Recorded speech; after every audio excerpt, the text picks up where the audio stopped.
Yeah, and it's far loads of it. And it went out. It's really Had its day. Just had its day. That's going to be impossible to find. I could tell you, but then I have to. It's obviously old. Yeah.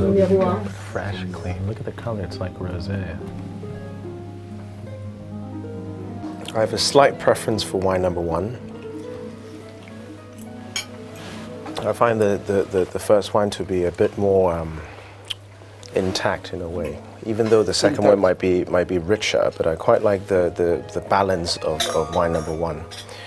Slightly cheesy in the end, but I thought it's interesting like that, and surprising to see a wine of such a light color to be still fruity. The first one is amazing, so light colored, but like Paolo was saying, so lively, fresh, and there's this pure fruit in it still, and it tastes different than, let's say, wines from, last century. I'm thinking more 1880s because of that sort of weird raspberry, sort of intense fruit, light color, brightly still alive. And then the second wine was more typical of wines, post-phylloxera, maybe 30s, or also I was thinking like 17, something like that, where you're getting the VA and the mushroom, but fascinating wines.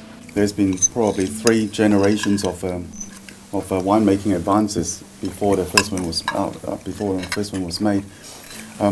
Pale, but the acidity really carries it very, very nicely. Love the aromatics on it. Very, very nice. Very gentle, very savory, very exotic, and long. It's not a big wine, far from it, but it's very long and linear, like a stealth bomb. It just hums along, and it's not fading in my glass. But then again, I'm not working it. It's still got a fair bit going there. Very, very pleasant. Amazing color as well. Yeah. Pale as it might be, it's a pretty serious watery rim around it.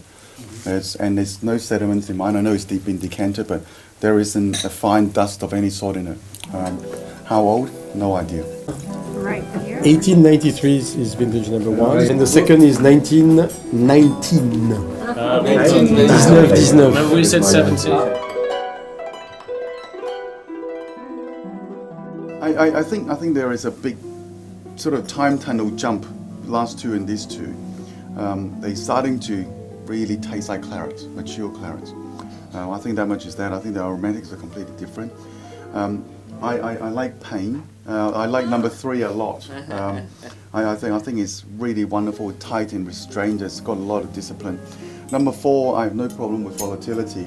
Some of the stuff that I've been drinking compared to this, it's a little bit more welcoming. But I also, at the same time, find you're taking your comment about the tannins, but I find it just a little bit too boof compared to the weight and the richness of the wine. For me, I like number 3 a lot, and I think they're probably, Charles, I'm learning from him every day, but I'm inclined to go and take a pick at something from the 20s, which Charles always say, some of the great vintages, so somewhere in the 20s, because of this big jump, and in terms of color and development. So, I just thought that it's true that the 2 wines seemed a lot closer together in age, maybe 10 years. And they had a lot of that same character, the dried mushrooms, the VA, the slightly madderized thing going on to them. I kept on thinking of the British Museum, going into the mummy section and just, getting that sort of smell. you mean the And, palace? Smell of mummies. Not mummies in the English sense, but like the ones that have the gauze sort of wrapped around them. So, So anyways, old wines, I say the first one's 1920s and the second one 1930s. I do prefer this pair to the first pair.